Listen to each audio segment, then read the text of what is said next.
Hello, everyone. Welcome to another exclusive Boom Room interview. This is Sasha with Arcanum Ventures. I'm here with my good friend and colleague, Carmelo. And today we're speaking with a good personal friend, expert marketer, and community growth guru, Rik Eerdekens, the CMO of Enjinstarter. Rick, how are you doing, man? It's good to see you again. Good, good, doing great. Thanks for the intro. Thanks for How'd you having like me that again.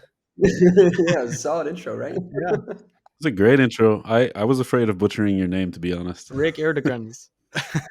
I'm not good Yeah, with Dutch names. I'll tell you what, man. We've known each other for years, and I just took a stab at that one. I'm not really sure if that's how you pronounce it. Yeah, you can just say Rik. It's fine. Actually, Okay, just Rick. You're the only Rick in the you're in the like entire. Madonna or Pele now. You only get one name. Yeah. So how's it going, man? It's been a long time since we've spoken, actually, which is a shame because, like I mentioned, we're pretty close friends. But since then, you've joined Engine Starter as a CMO. You're managing the marketing across that community, that ecosystem. You're doing a hell of a job, I think, across sort of different types of media, not only written, visual, but also you're appearing on some Twitter or X Spaces, some video interviews like this. So congratulations on that. But first and foremost, give us that sweet, sweet launchpad alpha, man. What's Yeah, going on? What's launching? thank you. Yes, it's been a while since we last spoke. I think last time we spoke, I was doing freelance marketing. I wasn't at Engine Starter yet. In the meantime, a lot of things have changed. I joined Engine Starter about 3 months ago now. There is some big changes happening, big improvements to be made or being made in terms of marketing, in terms of community, in terms of token model. Like a lot of things are changing, which is exciting, and it's also exciting for the community. It's exciting for people getting involved or who want to get involved. It's not all on point yet. It's work in process. There's a lot of work to be done and being done, but it's exciting. And yeah, I like you said, I get a lot of free, a lot of things that I can do, a lot of responsibilities in terms of marketing and media, and there's endless opportunities. So yeah, it's a bit of choosing which opportunities we're chasing right now. Twitter Spaces is one of them where we do interview some projects that we are launching, and to introduce them to our community, let's say. That's one of the things that I'm doing as well. I'm talking to the founders, talking to the teams.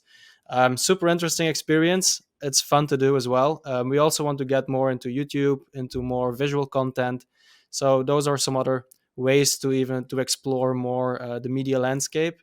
But for now, it's a matter of automation, improving processes, getting everything on point before we can dabble into new things. That's probably your answer, but I wanted to ask. I mean, this is cool for me because I haven't, like you said, caught up with you in a while. But what's been like the biggest challenge since day one of starting that job, and what pieces did you kind of have to pick up and reassemble? Yeah, so the biggest challenge, to be honest, were like internal marketing processes were not really in place or on point, and there's been a lot of things that have changed there over the past 2 months, and we are now rolling into the new structure, the new flow of working, some new team members that onboarded. So that has been the biggest energy taker. Took a lot of energy to set up these processes. First of all, to get used to the processes because I'm still, like I said, only 2.5 months in. So it's like it's fast paced to get to know processes internally and then also rearrange and try to optimize. Yeah, because Yeah. you've had to like learn the processes they already have and then create some new Yeah, ones, right? The ones that aren't yeah. working. The good thing there is the Operations. good thing there is that if you come in with like a clean slate, with no previous thoughts on how it was going, that you can actually like zoom out and see what's going well, Hmm. what's going wrong, and then have a clear vision on what direction to go. Mm. It's a good point. Yeah, Yeah. I think it makes you wonder why there's no like marketing audits in our space. Or I think that happens in the traditional world, but nobody comes in and just cleans up operations or marketing with like a clear perspective. Like you said, zooming out, they're able to come in with no bias and just point out issues or bottlenecks in the company and how it operates. So that's an interesting point. That's a great point actually, because I think there's definitely room for these improvements within a lot of projects that we speak to, but also that I have been part of or that we have been part of, where that in terms of operational automations, just operations in general, but also marketing operations, where having somebody who just joins a company for let's say 1 month, they can learn all the Hmm. processes and they can definitely optimize each of these processes, and then over the span of the next few months it's probably earned back in terms of money saved that doesn't have to be spent on 7 calls a day or like Yeah. Death by meetings. You, my friend, are becoming an engineer. And this is exciting because I think the last time we had spoken before you hopped on board Engine Starter, you mentioned like you had some concerns about um, jumping headfirst into a full-time role again, the amount of work that it's going to take, the number of hours that's going to be dedicated. But it's really such a strong drug to be thrown into a role where you have that autonomy and decision making power to just take immediate impact. And that, in I think Carmelo and my own experience, has been so powerful in motivating us and driving us, where we're spending like 100 plus hours a week working and somehow surviving still. But like, how has that been experience wise for you in jumping into this new role? Because Engine Starter is quite a big name in the industry. They've got a big footprint, and it's a very, very good role to come in and just immediately have some impact.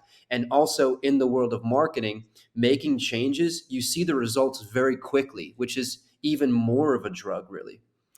Yeah, I gotta say it, it was hard to know what to expect. Like you always expect, like okay, it's that much of hours of work or this or that, but that always always go over that way beyond even. It's not like just a 9 to 5. It's always like Telegram is always on. When I'm not working, when I'm working, there's always a message coming in, and there's always like it's easier to reply straight away than to have it wait anyway. So yeah, it's like it's always going. There were some concerns in the beginning to dive deep straight into a full-time role for me, because I had the life of freedom and like consulting, which was nice and great. But I yeah, it is indeed nice to be fully focused on one project with one goal, and to see the results of implementations you make, and to get good feedback, sometimes bad feedback, but that's the nice thing about having a community too, where you implement something and within 15 minutes you get the good or the bad or the ugly all straight into your face. So that's nice. I see that as a positive. That's a good point. I wanted to ask that before, but you just added another layer to it because I was going to ask, how do you, as the marketing head at a launchpad, listen to the people on your team and their input? Because it's not just about getting a clear input or a fresh perspective from an auditor or an outsider, but talking to everybody in the company so they have ownership over the process. And on that note too, the community as well. So like, what processes do you have in place to sort of get feedback from your team and your community, and how do you implement that or use that to grow as a platform? So in terms of the internal team, we have quite a compact team where that like I communicate directly with Prakash and Alvin, which are our CEO, CTO. We have Hmm. some other team members that are involved in decision making processes in the Launchpad itself. So we have quite a compact team with good communication there. So that's great. On the community side, we have our community is a bit divided into two pieces. We have our Alpha Collective, which is our top 100 stakers. So let's say the most involved people, the people who have staked the most, have most skin in the game. They also are, in my opinion, they have the most thought out thoughts on decisions. They will, because they have the most skin in the game. They will shoot their shot. They Hmm. will put in effort to share what they mean, what's best for the community. And then on the other side, we also have the rest of the community, the bigger part. There we see more like on a day-to-day basis, or for example if there is something going wrong with an idea, or if the system is not really working for everybody, then we will notice like okay, these are the small things that keep popping up, maybe we should address these small issues. um, so yeah, it's good to have like the two components of community where And one thing with community, you always notice that community always speaks from themselves.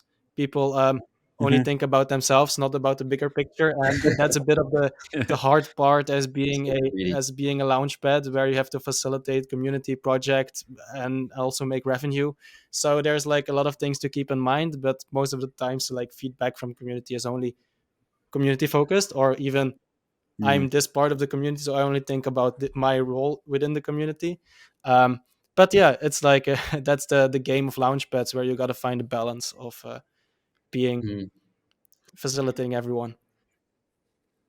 Yeah. Let's talk about that a little bit actually, because we're all three of us are quite familiar with launchpads. In fact, we all worked on a launchpad before, and so I think personally, I have a very cynical view around launchpads. I think that they offer a good amount of value in the sense of distributing tokens from a cryptocurrency startup into many hands of hopefully people that are, let's say, emotionally invested in what the product or the team might do.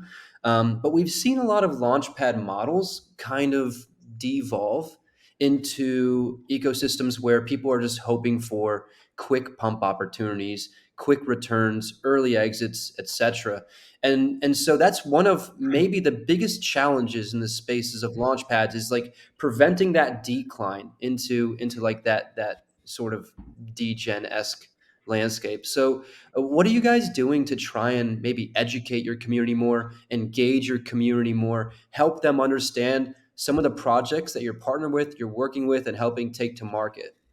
So So yeah, one of the big issues that launchpads have or come up after a while is that many times there's like a token involved, and there's X amount of holders, and a launchpad only gets this much allocations, and it's quite easy to hit that roof of where community is not going to be happy with the allocation size anymore. But that's not something that's really scalable. Like, you cannot promise everybody guaranteed allocations, but that's what people kind of expecting, and it's hard to find a model that suits there. And I think that's still a puzzle that's ongoing in the whole launchpad space on how to solve that. That's one we are trying to make and solve as well right now.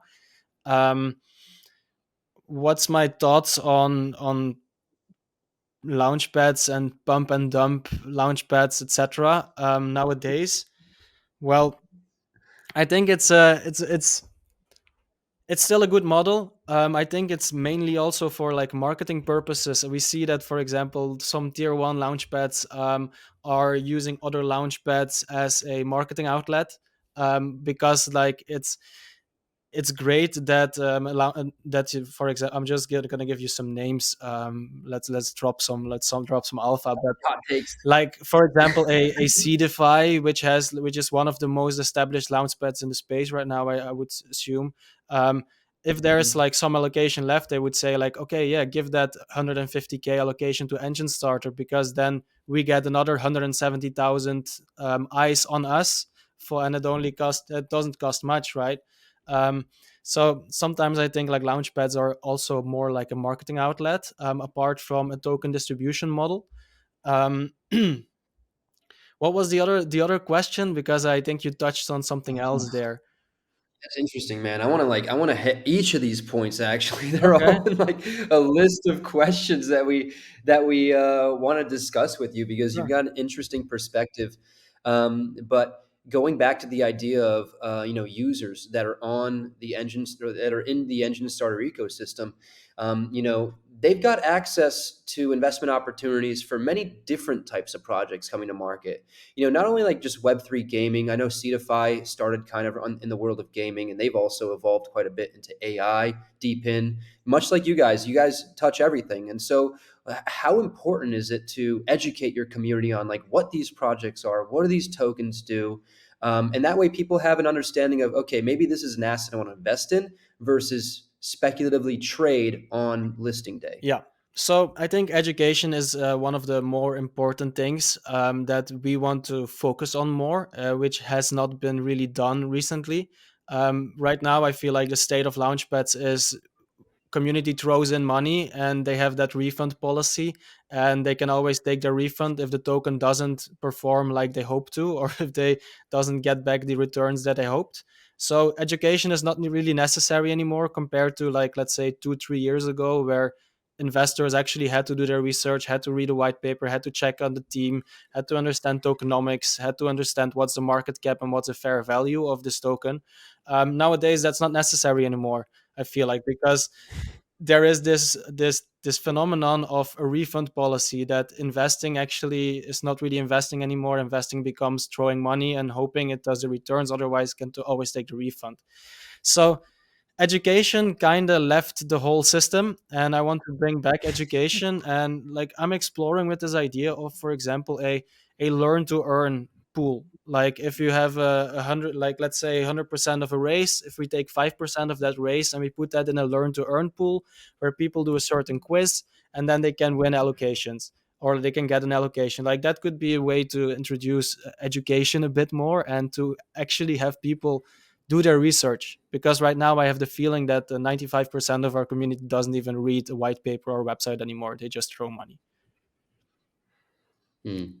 maybe even Yeah, higher. maybe even higher. Yeah, probably higher. I, Yeah, I think those yeah, numbers not also even work for about that. VCs Yeah, too. Well, exactly. in general, yeah. Yeah, it's like in the VC world, where people say, "Oh, I see Animoca on the cap table, we invest." Right? It's not wrong. Yeah, Yeah, it's Oh, accurate. yeah. I was gonna say I would love that policy for VCs going forward. yeah, Make a bad investment, here's your money back. Don't yeah, worry. exactly. And then, for example, recently we just introduced a new first come first serve system, where that lower tiers now also get a good chunk in the first come first serve round. But then we also do private and public sales. But the private sales don't have these refund policies. And what we noticed was that some of the community members who now find normally don't get access to these private deals, but now suddenly they could buy a ticket in the private round, they just bought. They just went all in without thinking of that refund, right? Yeah. Because they're so used to that refund. So they're also, again, like an educational gap, where there's a reason that in the US you need to be accredited investor to buy certain things.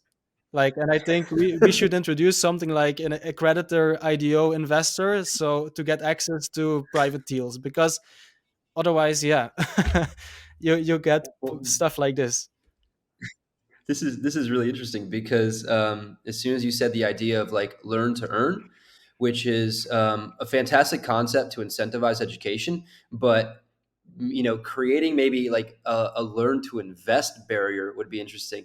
And I just thought of like creatively, how would you apply this to the VC world? Like you can you can invest in a project, but you have to read the white paper and answer these random questions and look for Easter eggs or something. I think a lot of VCs might fail that test. But this is a really interesting point. I didn't expect to hear this from you because in our previous conversation, we were talking about how it seems like the general retail investment public in the world of crypto seems to be getting smarter, more savvy. They've learned lessons from the last cycle, but in the launchpad world, because of this like safety check they've put in with the refunds, which it's not really, you're right, it's not investing anymore, it's just kind of like a guaranteed money printing machine. They're being lazy, they're being stupid, they're making poor decisions. And on that point of the refund policy, it has positives. Like, I can think of one positive thing, and which is it holds the team accountable that the token performance should be okay after launch. But on the other side, if you take that point of holding the team accountable that the token launch should stay above a certain level, on the other side, you can also think of it like, if the team also calculates in that there's potential of refunds, they just increase the valuation, which then makes it harder for the token to perform well, which then ends up in the refunds. And for the team, there is actually no difference, because if they don't get the refunds, like, if they get money raised and no refunds are asked, they get more money. And if the refunds get asked, fine, they still get the money that they wanted to raise. So it's just the team that actually gets all the upside, and it's the community that misses out on potential upside because this new rule. That's one way of looking at it. Mhm. um, like, yeah, I'm not a big fan, to be honest. Oof. Yeah, I don't love it because it's not rooted in reality. Like you're never gonna teach somebody how to invest. Like you guys said, it's a free lottery Mm. ticket that has no strings attached. There's no downside. And I wanted to ask too, because I'm familiar with how much I hate the idea of a refund policy for launchpads, but I'm not familiar with how they actually look like, especially from the team side. So do you has there been a team that's rebounded from a bad launch and had to refund the entire raise for the public side? Like, how do you come back from that? So yeah, like a cap table or a tokenomics, like mostly 1 or 2% of the total supply goes to public. So they Hmm. still got 98% raised if 100% of the public gets refunded. Yeah. So for the team itself and the raise, it doesn't make that much difference, I think. How we come up with these refund policies? Usually, we discuss this with the teams. We say like, okay, we our community appreciates refund policies. They ask for best practices. We say like 1 day, 5 days, 3 days, 7 days. But we Hmm. have to be aligned with all launchpads itself. So it cannot be that CDFI gets 7 days, we get 5 days. So that would be not be fair. Yeah, and that's how it's been discussed.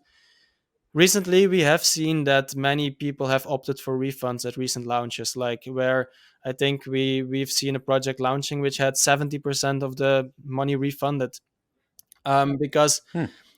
yeah, like after launch, the token goes back to IDO price, while IDO investors only get 15 or 20% unlocked, but they could buy 100% unlocked on the open market right after launch. So it would be a bit stupid if you don't refund that, right? um, and like if you have that rule in place and you have that safety net, then yeah, in those moments it's a great tool to be used. Let's I talk mean, about that a little bit, though.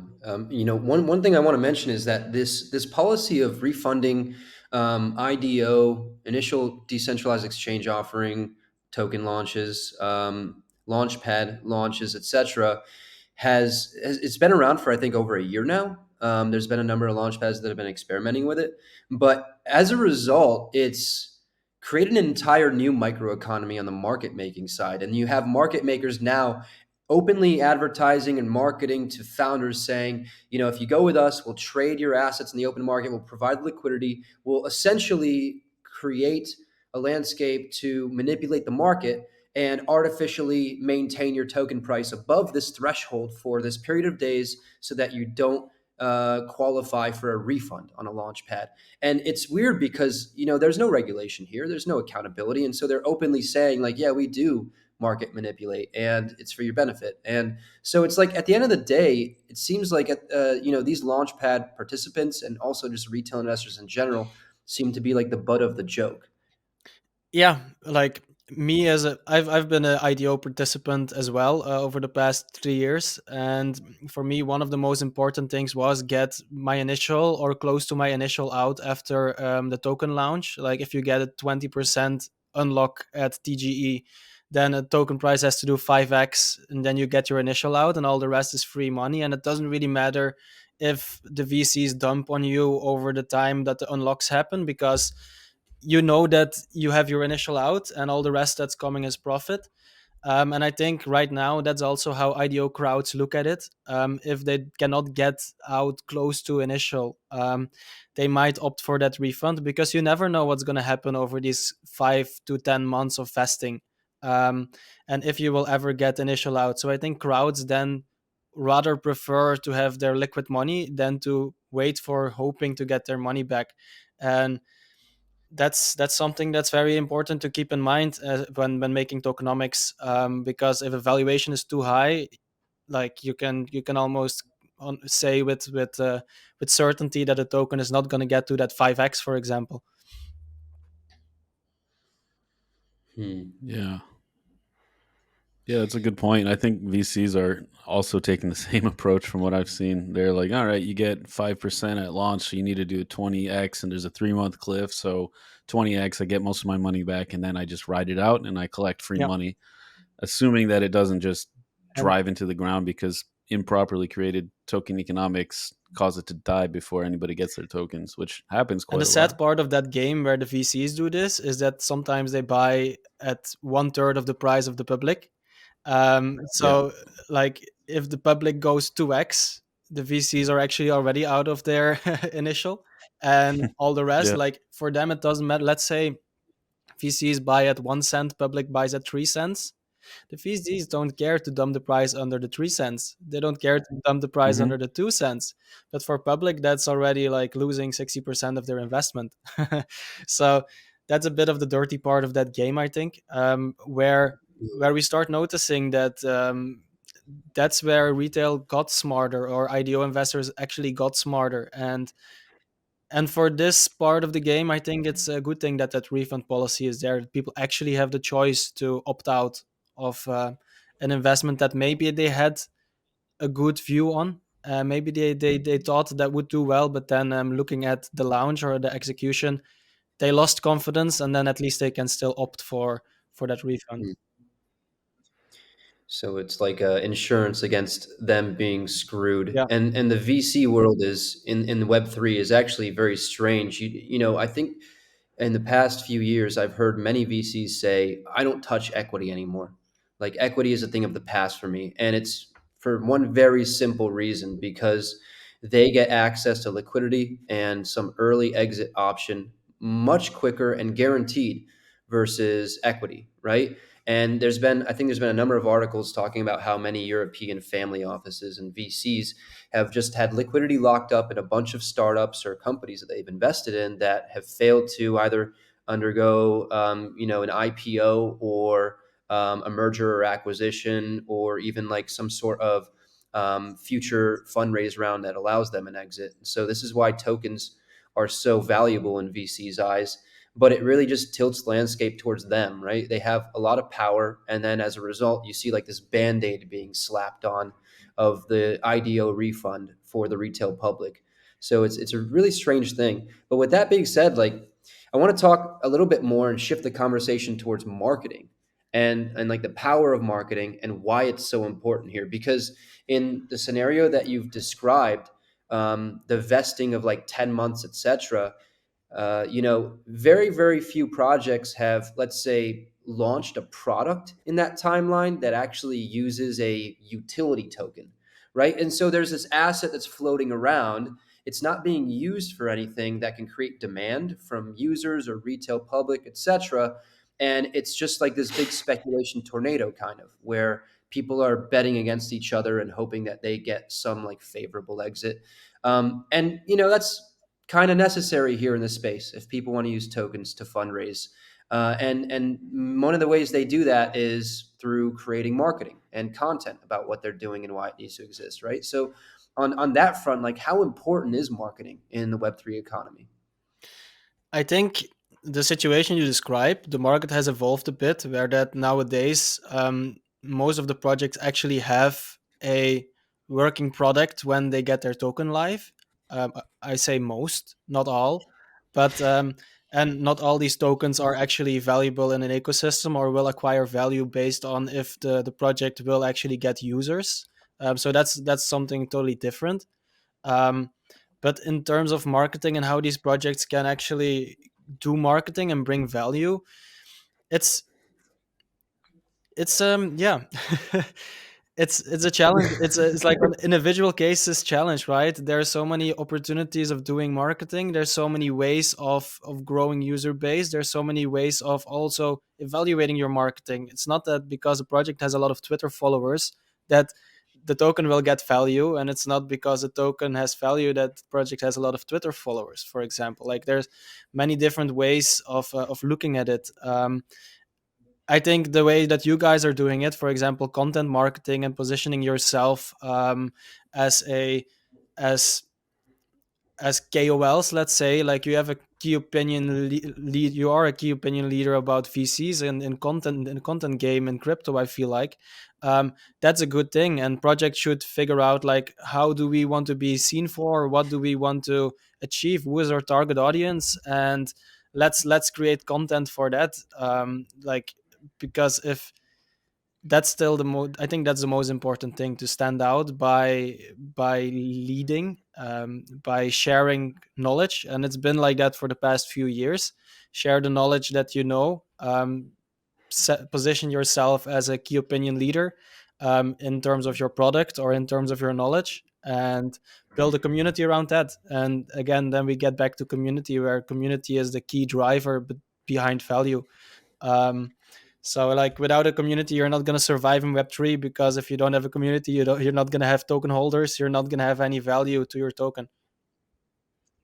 That reminds me, I got a two-parter for you. The first part is like how can you possibly stand apart from the pack? You know, there's so much competition, even more than last cycle, amongst launchpads, games. Everybody's trying to build a community and market themselves. So, how do you stand apart and actually build a viable community that can translate into token holders? And I wanted to ask you the more important part of the question: how are you vetting projects marketing to launch on your pad? Because we all three of us know how bad you can game marketing in pumping your Twitter and all this stuff. So I think retail and VCs have gotten smarter since last cycle too on the marketing front, so they know that these things Mhm. exist. So, what are you guys doing to ensure that you're launching actual marketing projects and not fake artificial pumped projects? So on the first question about how to find a community, how to build a community, I think that's the biggest challenge. There's no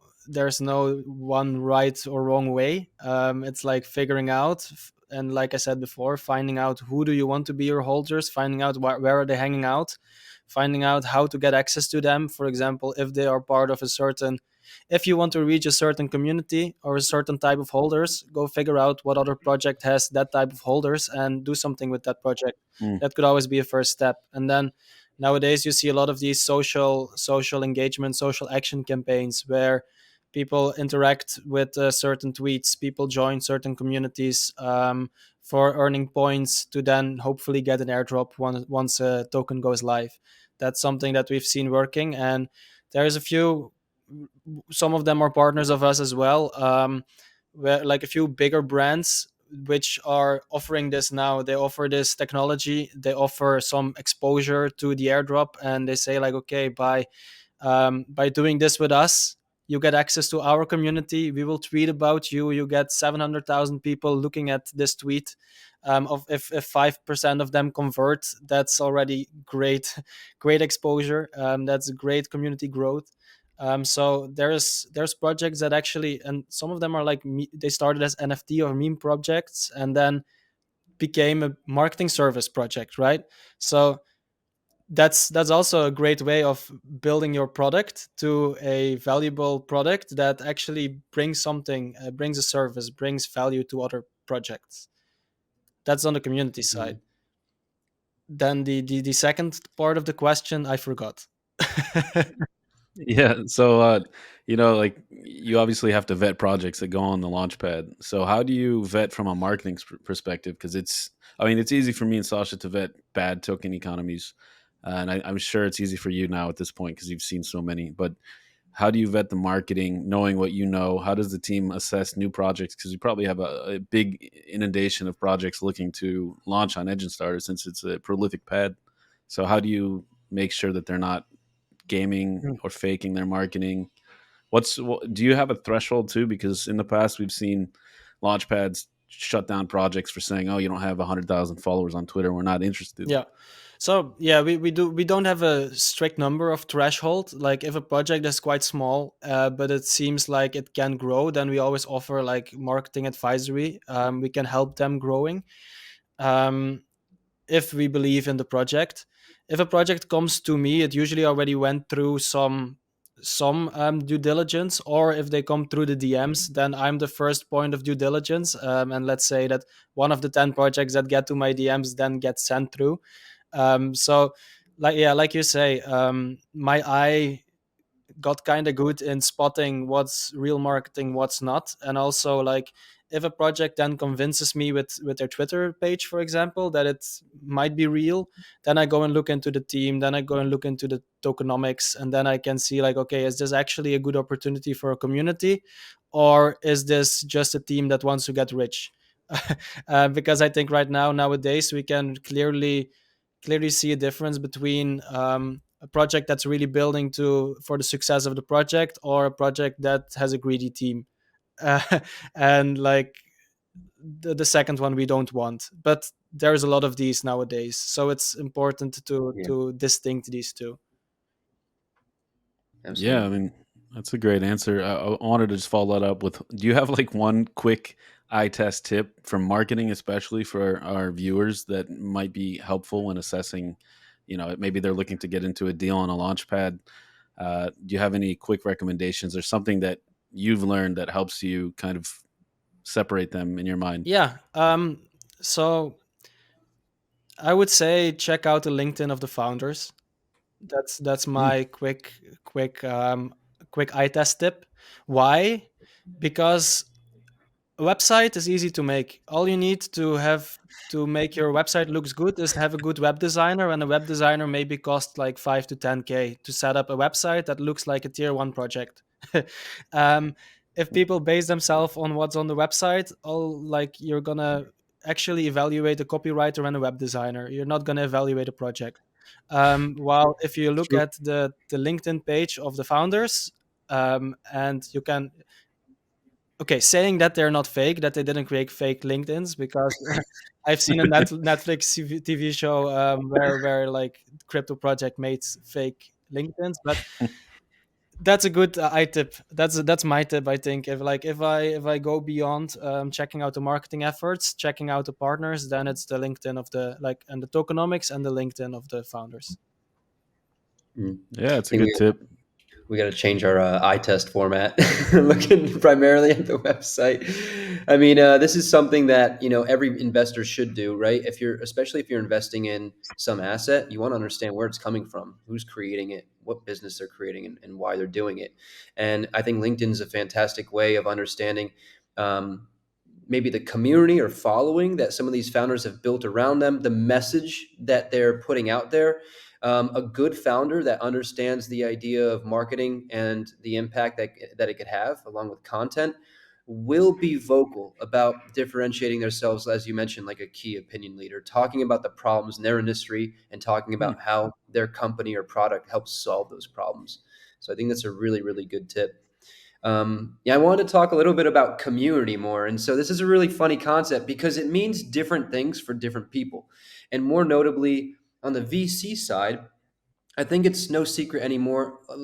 Venture capital, investment funds, investors, angels, etc. in the Web3 space, they look at community numbers and community metrics to get an idea of how many people might be interested in this project when it takes an asset to market, maybe buying that asset, and then hence providing liquidity for me to be able to exit at a more advantageous position, which is very different from community on the founder side, which is I need to market, I need to create content, I need to educate, and I need to build a community around the common understanding of what I'm doing so that one day when I do launch a token, if I am going to, then these people in my community convert to token holders, convert to users, which is like these are two big steps, right?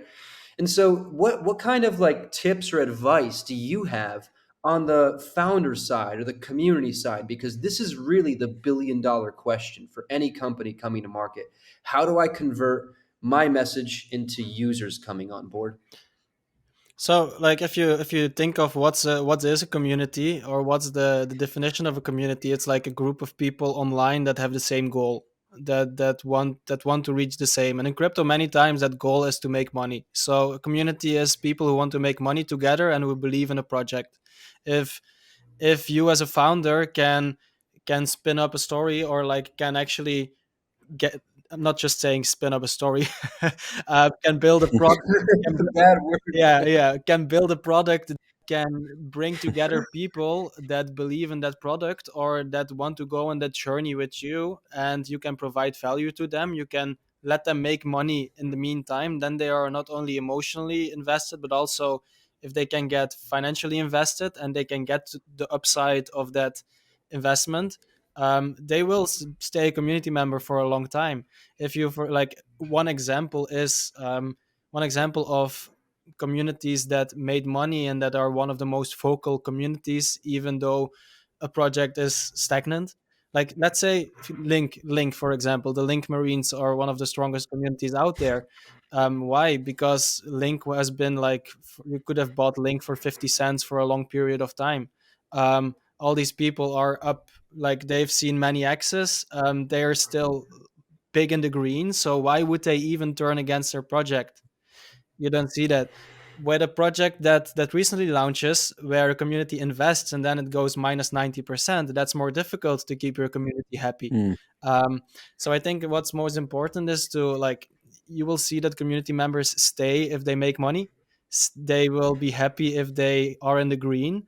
And I think the most important thing from a founder perspective is to provide value to that community and to facilitate the goal of making money together and being on that journey together.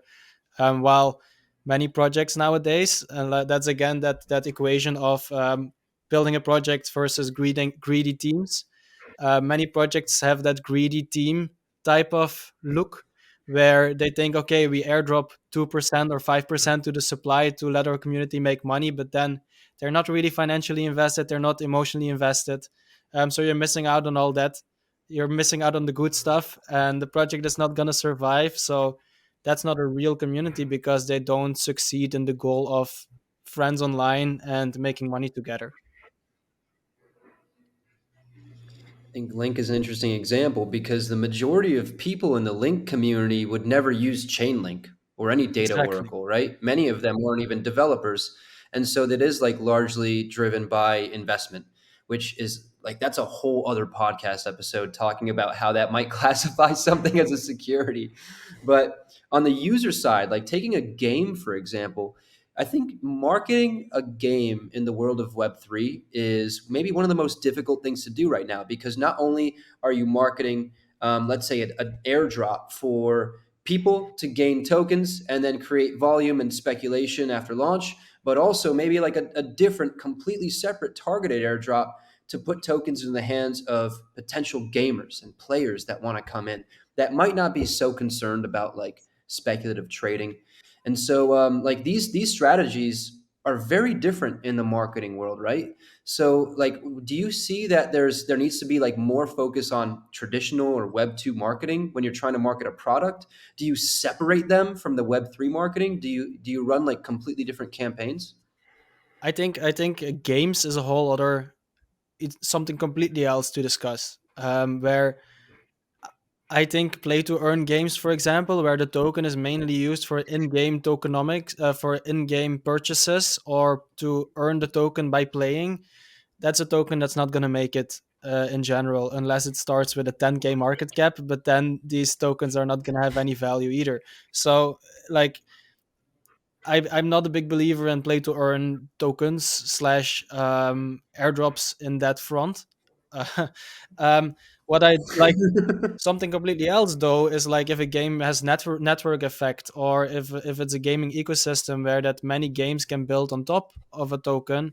That's more interesting from a community perspective, because then like if you facilitate that ecosystem with a token, you're that project builder who building that ecosystem. You can then say like, hey project, hey new project, if you build on my ecosystem, I have so many eyes, so many holders. um, that new project can then airdrop to that ecosystem or that community that we built. And that's like a mutual beneficial thing, because the people that are in my community, they like games, otherwise they don't hold my token, and they get access to these new games. So I think that's a better way of value creation in terms of, for example, then gaming and using tokens. Ooh, good answer, man. That's solid. I wanted to ask just real quick. I know we don't have a whole lot of time left, but you mentioned airdrops. Did you see the fiasco that happened with Eigenlayer? Yeah, And yeah, this kind of goes back to the VCs. Everything's tilted towards exactly. VCs, and it's not a really fair space for your average retail investors. So, do you think the same can be said about airdrops and this new meta for Yeah, the airdrops? things I was describing, I was kind of describing with Eigenlayer in the back of my head, where like people get these tokens airdropped. They get it airdropped at a Yeah. valuation of, let's say, what is it, $4 billion valuation. People get some free money, but like they will not get financially invested. They will not buy more at this valuation. So you will actually miss out on the community. Like people who got the airdrop will only think about selling. Like why fuck would they buy at this valuation? It would be stupid.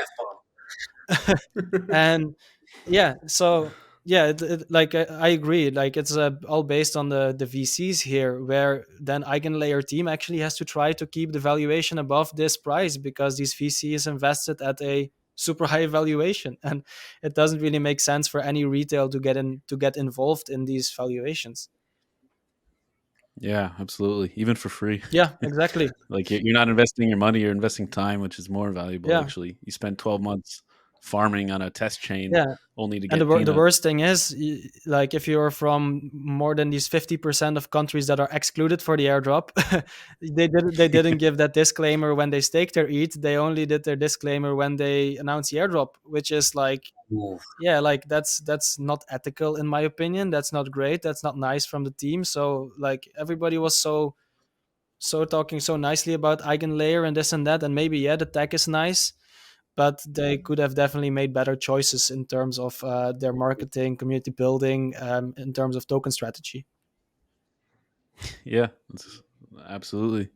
Yeah, misleading, and also, I mean, I don't think I've been quiet about this. Carmelo and I have talked about it a few times, but like the misappropriation of airdrops, because I know personally many people that farm airdrops and talk about how they make $1,000 for an airdrop, but that's money leaving the ecosystem. Like these people are not caring at all about your product; they're just taking money out of you.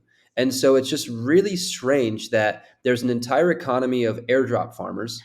I think like Bankless talks about it as well. They've got a tool. There's a lot of websites that have airdrop farming tools, and it's like, okay, we're trying to take advantage of these people that are just throwing money away into the black hole. But that's I think, a topic for On another episode. Okay, like one last point then, but because these airdrops do kind of create value in one way or another, though. Like for example, in I think November or December on Solana, we saw that there were like a bunch of airdrops over like coming up within a span of 1 month. And one sec. Oh man, Solana's silencing him. But like right after these airdrops, you see a big run up in Solana because all these people who got these airdrops, that free money, it's like value creation on the chain, and people don't want to Mm. hold these tokens because they don't really care about the project. But suddenly they get airdropped $15,000. It's like you have two options: hold a token and potentially write it to zero, or buy $15,000 worth of Solana, which can do another 5x this bull run. It's like that's an easy That's choice, true. right? And that creates value for the base token for the ecosystem. So in that way, airdrops are actually value creating. At the same time, maybe hot take, Eigenlayer messed up their airdrop so they can go viral across social media channels. Anyways, we got to I wrap it think they up. were already But before viral. we do, they already now they're the like the antichrist. But before we wrap it up, we want to end with one question we ask all of our guests, Rick, and it's quite a simple question. I think you might actually be familiar with it because you were on one of our earliest Boom Room interviews. What are you most bullish on in crypto right now? Can be a person, place, thing, asset, whatever you like. It just cannot be yourself or your company. Wait, before you answer too, everybody like and subscribe if you like this content. And please check out our friend's socials. He's building his presence, and check out Enjinstarter and all the links in the show notes below. And now, your answer. Okay, so I'm most bullish on the Twitter account Rick Venture and the TikTok account Oh, boo, Crypto boo. CMO. Plug yourself. You broke there's only one rule. There's one rule, man. No, it's hard to say what I'm bullish about. Like I personally, if I would put my money somewhere, it's in Bitcoin right now. Um, Ooh, yeah, that's it. Like Very boring but reasonable it's a take. boring but reasonable yeah. take. Like I have a lot of like things that I would buy if I want to take more risks. Yeah, Like yeah. I would invest in some AI coins because but that's not because of fundamental reasons and not because of the values. It's more because I know that speculation is going into these parts of the Mm. market. So yeah, like I'm probably bullish about AI, the AI sector, AI niche, and deepen. But if I have to put my money somewhere right now, it's Bitcoin because I just know that that's going to be the leader for the upcoming few months. Narrative driven, not financial advice. Not financial Rick, advice. thanks so much for coming on, man. It's always a pleasure seeing you and hanging out with you and speaking with you. And we'll see you at ETHCC pretty Yes. soon, Thanks actually. for having me. Have fun in Poland. Yeah. Yeah, thanks very much. And so again, everybody, check out the show notes to follow Rick. Be sure to check out Engine Starter, what they've got going on, and leave some comments if you disagree or you agree with anything that we're talking about. We like to hear comments. We like to hear different opinions. And as always, thanks for watching. Make sure you stay safe out there, and see you guys again soon. Ciao, y'all. Ciao.